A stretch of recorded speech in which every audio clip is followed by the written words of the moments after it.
Donc bienvenue dans ce premier cours. En tout cas, on va faire un test. J'espère que ça vous plaira, en tout cas, ce nouveau format. Bref, on va vite entrer dans le vif du sujet. Donc, notre course, nous nous intéressons sur les bases de données. Donc, je vais faire un petit récapitulatif avant de passer à autre chose. Donc, nous sommes en train d'étudier les bases de données. Ok, nous avons dit qu'il y avait deux catégories de bases de données. Il y avait les relationnelles et les non relationnelles. D'accord. Donc, déjà, une base de données, c'est un espace de stockage, ok, qui permet de stocker les informations de manière efficace, de manière sécurisée et en tout cas de les manipuler de manière très efficace. Ok. Donc, les éléments stockés dans la base de données proviennent de diverses sources. Vous avez par exemple les réseaux sociaux, les sites, les capteurs, les montres connectées, tout ce qui est connecté en tout cas génère des informations. Et ces informations sont stockées dans les bases de données.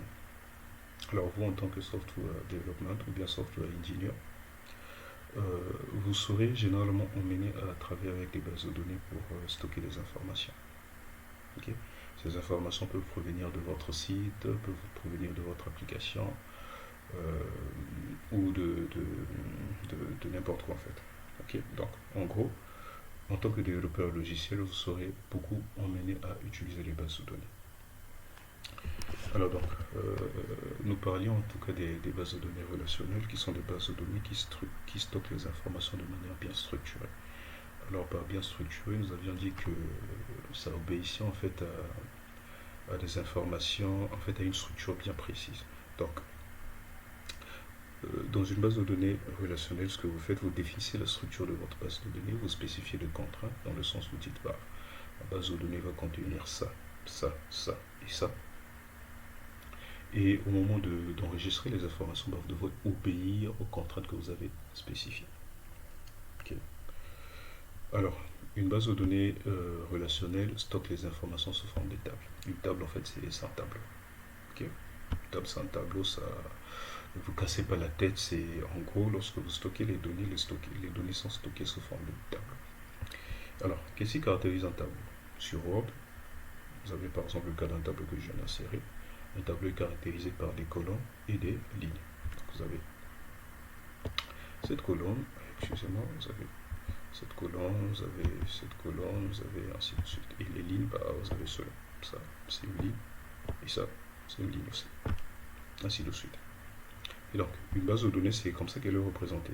Les tables, en tout cas, d'une base de données sont représentées comme ceci. Vous avez des colonnes et des lignes. Si je vous demandais de réaliser un programme qui doit lister en tout cas la liste des étudiants de vos deux filières, certainement, ce qui vous viendra à l'idée, c'est de faire ceci.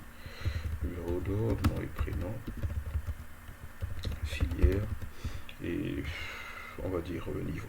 Voilà. Ok. Donc la première chose qui vous vient en tête, c'est de faire un truc comme ça. Alors, pourquoi?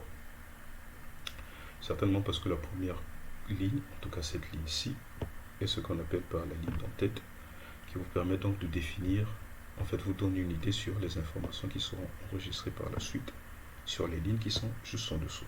D'accord? Alors, la même chose aussi est effectuée dans les bases de données relationnelles. Donc vous devrez toujours définir en fait ce qu'on appelle par des attributs.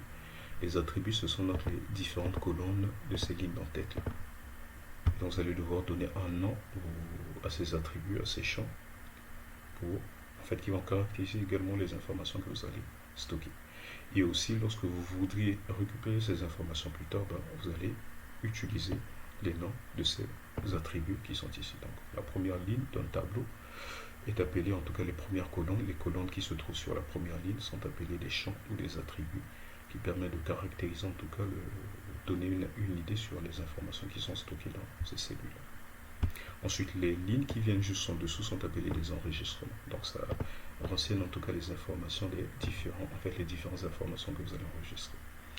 Tout en sachant que chaque ligne correspond à une catégorie d'informations ou à des informations appartenant à un utilisateur. Je prends un exemple ici, je pourrais mettre Mavungu, je pourrais mettre GI, et là je pourrais mettre première année par exemple. Je pourrais mettre un petit 2 ici, je dis Lionel, je dis GI, je mets deuxième année. Okay. Et donc vous voyez que pour chaque ligne que vous voyez ici, par exemple Mavungu. Le G qui se trouve ici appartient à Mavungu. Le première année qui se trouve ici, ça appartient à Mavungu également.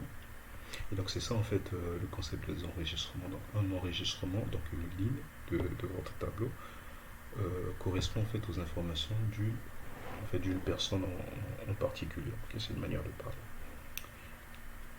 Et donc pour les bases de données relationnelles également, le principe ne change pas. Okay. Donc vous avez un tableau qui est constitué de plusieurs colonnes. La première ligne de votre tableau correspond aux attributs que vous allez donner aux attributs. En fait, les colonnes sur la première ligne correspondent à ce qu'on appelle les attributs. Ce sont donc des noms, en fait des titres, on va le dire comme ça, de chaque colonne.